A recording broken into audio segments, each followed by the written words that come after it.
अल्हम्दुलिल्लाहि रब्बिल आलमीन वस्सलातु वस्सलामु अला सय्यिदिल मुरसलीन अम्मा बाद फ़अऊज़ु बिल्लाहि मिनश शैतानिर रजीम बिस्मिल्लाहिर रहमानिर रहीम। बंदों की बंदगी, हम सब नबियों पर ईमान रखते हैं। हम मानते हैं कि तमाम पैगंबर अल्लाह ताला की तरफ से भेजे हुए नबी थे, अपनी अपनी कौम के लिए रहनुमा थे, अपने अपने वक्त के हादी व पेशवा थे।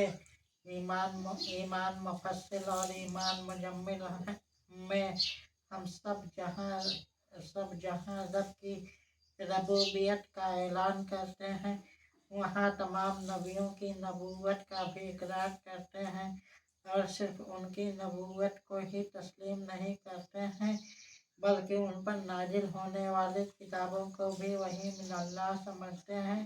मगर मसला यह पैदा होता है कि तमाम पैगंबरों में से किस नबी की शरीयत पर अमल किया जाए। मुख्तलिफ अम्बिया के ज़मानों में मुख्तलिफ अहकामात उतर रहे।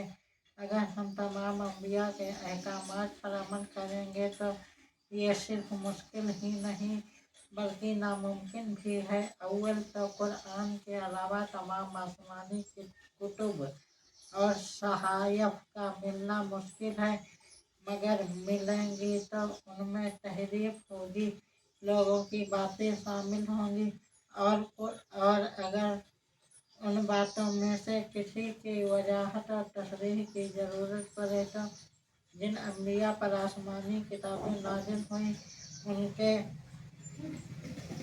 अक़वाल हमारे पास नहीं, लिहाजा हम अपने क़ियास से काम लेंगे, जबकि हमारी अक्ल खुदाई क़वानीन व ज़वाबिता का अहाता नहीं कर सकी।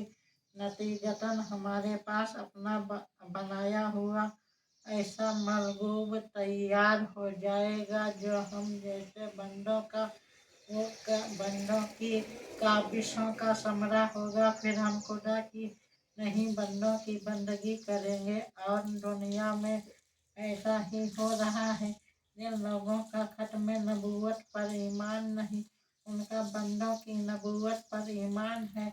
और तारीख गवाह है कि जब बंदा खुदा बना तो नील की मौजों में डूब मरा, और जब ये बंदा खुद नबी बन बैठा तो बैतुल खला में जान निकली। खत्म नबूवत के सिलसिले में इस बात को जो समझ लो कि नबूवत नफसानी ख्वाहिशात के ताबा नहीं होती, बल्कि नबूवत इंसानी ख्वाहिशात को रब्बे जुल जलाल के अहकामात के ताबा बना देती है। बाज़ लोगों ने कहा है कि बशर अपनी बसरी औसाफ और अदावत व खसायल की इत्तिबा करते हुए भी नबी हो सकता है। तो कादियानों ने सोचा कि मिर्जा गुलाम अहमद अपने बशरी किरदार के मजहका खैर होने के बावजूद भी नबी हो सकता है।